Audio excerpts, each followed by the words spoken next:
Story 1. I worked for a Spanish company selling toys.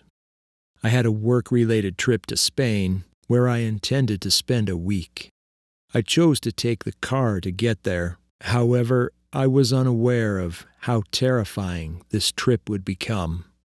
I had estimated that the trip, mostly on a major road, would take about 12 hours. Prior to a heavy downpour, everything was fine. I had trouble seeing because of how much rain there was. Subsequently, the rain suddenly forced the closure of a portion of the main road. I had to go a longer, different way. Though it was annoying, I believed I could put up with it.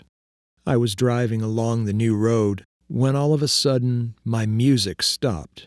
Even the GPS was broken when I tried to check my phone. Without knowing where I was going, I had to drive. All I could hope was that I was on the right track. I persisted, attempting to follow my intuition. I arrived in a small, eerie town after what seemed like an eternity. Like a spooky movie, the buildings were collapsing and the streets were silent and dark. But I had to get help, so I pulled into a house after getting out of my car. I went to the first house and rang the doorbell. Nobody responded. Nothing happened. When I went to the next house, nobody answered, and it was the same. No answer even after I tried the third house. The town looked deserted. Feeling more and more nervous, I proceeded to the fourth house. Just as I was ready to knock, I noticed something out of the corner of my eye. I spun around quickly, but nothing was there. Even though I couldn't see anyone, I had the impression that someone was observing me. To feel safer, I turned on the flashlight on my phone. It was also empty in the fourth house. Well, now I was positive that this was a deserted town. I noticed someone on the dimly lit street as I turned to head back to my car. Someone was just staring at me while they stood there. They didn't respond when I called out to them. Shadows covered their faces. I took my phone and turned on the flashlight so I could see better. They fled into the night when the light struck them. In a panic, I dashed back to my vehicle. I had to be out of here immediately. But as I was sprinting, I heard a sound from behind. I locked the door after I got to my car and slammed it. My breathing was labored. In the car light, I caught the face of the person. Its eyes were evil, and its mouth contorted into a spooky smile. Fearful and paralyzed I was. I pressed the gas and took off. The person was still there, observing me, when I glanced in the rearview mirror. Seeking a safe haven with people, I continued to drive. At last, my cell signal returned. I informed police about the scary town and the individual when I called them. But the other end did not respond. Everything about the town, even the phone lines, seemed off. What I had witnessed in that abandoned town was consuming my thoughts. I just wanted to get the hell out of there. Who was this scary person? That terrifying encounter is still fresh in my mind, a constant reminder that anything can suddenly change from normal to frightening. Story 2. I traveled by myself to Canada when I was 24 because I adored its breathtaking natural beauty. I wished to test out solo camping in the wilderness. It was thrilling. When I arrived in a small town, I purchased food, beverages, and camping supplies. To get all my belongings to my camping location, I rented a car. I made it as far as I could and parked my car next to a hiking trail. After a long journey, I came across a quiet location by a small lake. It was the ideal place to set up camp, so I built a fire to keep the darkness out. I took in the quiet night while sitting by the campfire. A soft noise was made by rustling leaves. My initial reaction was to ignore it because I assumed it was just a curious squirrel. Then, though, I heard hesitant footsteps. I made an effort to keep my worries at bay while continuing to appreciate the peace. I entered my tent when it was time to sleep. Once more, I heard people walking. When I peered through the tent and saw a shadowy figure by the fire, I was alarmed. I froze in fear.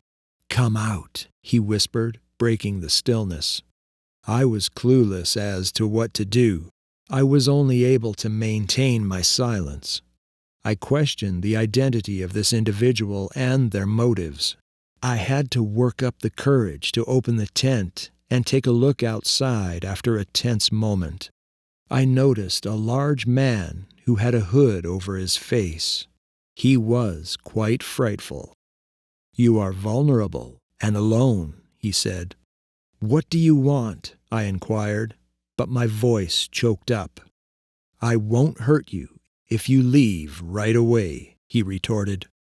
I had the urge to flee, and fear overcame me. I dashed through the camp and into the pitch-black woods. I felt helpless, afraid, and lost. The clearing by the lake that I knew was there appeared suddenly to me. However, everything was gone, including my tent and supplies. When I stopped running in the woods, I realized the man had to have taken them. Once I was safe, I returned to my car and dialed 911. I requested assistance because I was afraid. According to the police, burglars frequently target hikers and campers in order to steal their belongings and resell them to other tourists. The police's limited abilities disappointed me. I became aware that the wilderness I once loved had turned dangerous. I'm still afraid just thinking about that evening.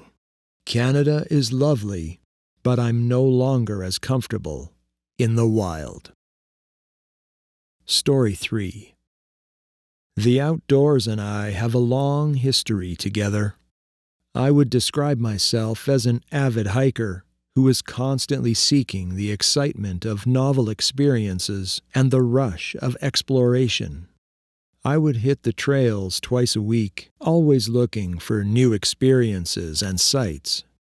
However, there was one path, an old friend, that permanently altered my view of the forest. I went to the trailhead in the evening. A pitch-black night was taking over as the sun's golden rays were beginning to fade. I wouldn't have turned around when most people would have. A night hike excited me. The first stretch went very smoothly. There was just enough faint glow from the moon to be able to see the path. However, time distorts when you're alone in the deep woods, and before I knew it, I had forgotten what time it was. My once familiar path appears shaky as darkness engulfed the forest. My self-esteem collapsed.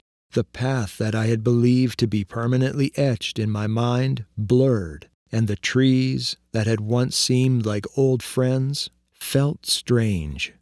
Discomfited, I dismissed it, figuring I would eventually find a turning point to return to. However, my markers had disappeared, engulfed by the darkness. Panic followed quickly after fear began to set in. When I realized I had to go back and start over, my heart skipped a beat. But the forest felt as though it was drawing me in closer, rather than guiding me towards safety. My footsteps were followed by menacing whispers from the snapping of branches and rustling leaves. I had the impression that the tall trees above were observing and judging me. My flashlight suddenly died, leaving me in complete darkness. Fumbling to get the batteries changed, my heart pounded in my chest. I was terrified of what might be hiding in the shadows, so I dared not look around. Then I heard it though, fast footsteps approaching. Desperate to get that light back, my hands trembled as I fiddled with the batteries. When it finally did, 2 figures appeared in front of me as it pierced the night. I stopped dead in my tracks as their dark laughter sliced through the atmosphere. I gulped as 2 men with menacing smiles moved forward, their faces obscured by shadows. As they struck, delivering vicious blows and pilfering my possessions, my heart tightened with fear. My body was racked with pain, rendering me powerless. They disappeared into the night, leaving my backpack in ruins. I struggled to stand again and staggered ahead. I have to get away. My tired feet finally brought me to a road, a thin strip of survival, slicing through the dense forest. I got a phone call from a nice person who stopped. I called the police while shaking my hands and telling them all of the horrors I had experienced. When the cops arrived, a sliver of hope appeared. I revealed every detail in hopes that justice would be served. They promised to look into it after taking notes. The next day my wallet was found, and there was a call. Even though those men were still at large, I felt a wave of relief. However, my backpack and phone had not turned up. Once a pleasant companion, that trail has turned into a terrifying reminder of the perils lurking in the shadows. I had a hard lesson that evening. We can become lost in our own vulnerabilities in addition to the forest, even as experienced hikers like me.